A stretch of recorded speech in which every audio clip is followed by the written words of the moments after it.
Good morning and welcome to another Pebble in the Pond video, a continuation in understanding what controls us and why, part 3. So, there's a lot of stimulus that goes into activating our brains daily, sights and sounds and so on, people in particular. And so, when we absorb these things, thoughts occur. And thoughts, and our feelings can easily control us for a multitude of reasons. But when something violates what you believe to be right, whether it be the extreme left or the extreme right mentalities, they can easily control us individually, and collectively they become very dangerous. Lynch mobs and so on, and vigilante groups, and hate groups, and so on. So these feelings of ill will come in many forms, and there are remedies, which we'll get to eventually here, but let's just discuss what they are in particular. When you dislike somebody, the causation for death and murder and vengeance and all these things all have roots. They take root in our souls and in our minds if we let them. And of course, the remedy is not to do that. Scripturally, we'll cover that, but here we go. Dislike is a root for hate and anger. Animosity is a root for hate and anger. And we harbor ill will, if you will. Peeved is the saying, a pet peeve, or things that agitate and trouble us in particular. Annoyance is another root. These are all really labels of feelings of being irritated and slightly angered. An annoyance is not a big, huge indignation, which would be the next one with anger that is provoked by what is perceived as unfair or wrong treatment. Being provoked, obviously, is when you provoke someone, you deliberately make someone upset and angry to achieve your will and desire upon them or group. Of course, anger is the accumulation, the strong feelings built up of displeasure unto a variety of things, obviously. Anger usually is a retaliatory statement or verbiage, or even actions. You boil over and you punch somebody, or you say things, or you do this and that. And then we get to the final analysis of all these root factors in anger, and it turns into hatred, right? And hatred, which is built up anger and animosity and disliking and annoyances and peevedness and indignation and being provoked, and they turn into a hatred, and they build up unto an array of actions. Vengeance, the Bible speaks of, which are really vengeance or thoughts of actions to inflict pain, harm, or damage, or fear for what one perceives as wrongdoing, to rectify, to pay back, and hopefully to stop these type of actions that are causing your hatred and your vengeance. And hostility is a frame of mind that we work in. It's a hostile environment. You've heard that. Well, when your mind becomes a hostile environment, or your television is a good example nowadays of being a hostile environment, especially the news and all those things, that really breed and feed these roots of dislike, animosity, annoyance, indignation, being provoked unto anger and hatred. You even hate them because they're wicked and sinful things and so on. So hostility it can be verbal or physical or mental, but it's aggressive. Hostility is always aggressive. Um, and of course, these all uh, come to a head in actions.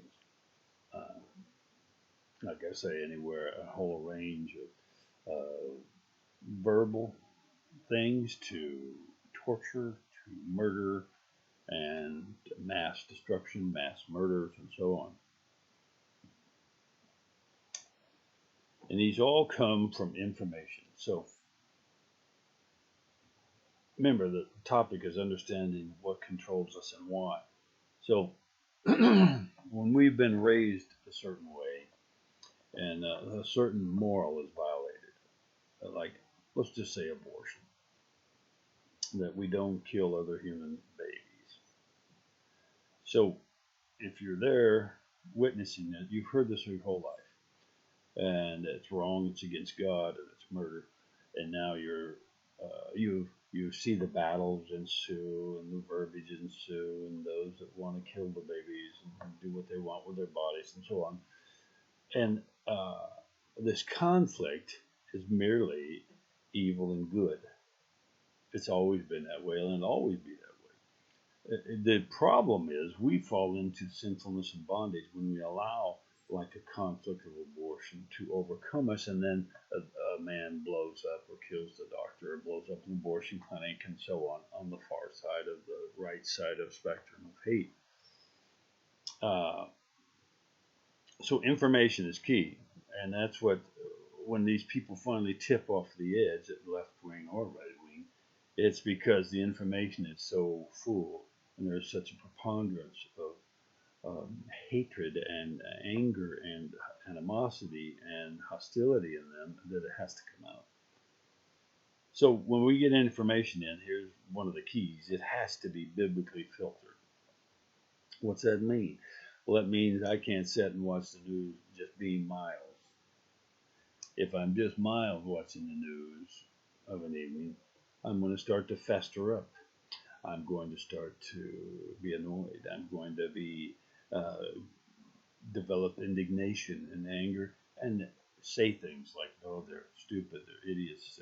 They're going straight to hell. They're blah blah blah blah blah." You could use all kinds of verbiages, but you have to biblically filter those things.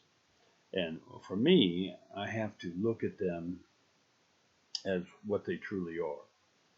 And they are simply lost souls headed for hell and the vengeance of eternal fire. Okay? So I don't apply that all the time, though. And when you don't biblically filter your information, then you start to build up these things and the roots form unto anger and vengeance and revenge and so on. And you apply them to our feelings. And then there's a court, so to speak. And as this information comes into our minds, then we must discard that which is detrimental to us based on our will to live like Christ and keep those things which are right biblically that build us up and give us strength to persevere. We are, in fact, designed and have accepted the persecution that we're supposed to suffer under Christ. The Bible's full of it. Revelation's full of it. There's going to be trials and tribulations and persecutions upon the Christians back to the days of feeding to the lions and killing and murdering for his namesake. They're called martyrs, and they will be again. But you can't be a martyr if you're killing everybody that comes in to persecute you as a Christian. It doesn't work that way. And here's why biblically. We'll get to that. But for instance, like when you look at, for me, let's just go straight to the core of it, politically and on the TV and on all these things since President Trump's been elected, Pelosi and Schumer and Nadler and Schiff. They are enemies of God, making them enemies of me because I'm a believer in God and love God and I love everything he's about, his ways, his morals, his values, and they're trying to destroy them. Okay, so if I picture them as very lost souls who desperately need God, and they're headed straight to hell and the vengeance of eternal fire, it helps me to put that in God's hands and not to fester my anger and animosity and annoyance and dislike and start to become very retaliatory or hostile towards their whole agenda, right? So, and we all have to remember God knows all about these people and all that are like them. He knows them. So I pray for their removal every night from our government, that it may be set free. Okay? And then we're going to keep it short. So tomorrow, in the continuation of understanding what controls us and why, will be the remedies, the biblical remedies of how to hold every thought captive to Christ, the Bible. Have a good day. Get in the Word, stay in the Word, that you may rightly divide the Word. Good day.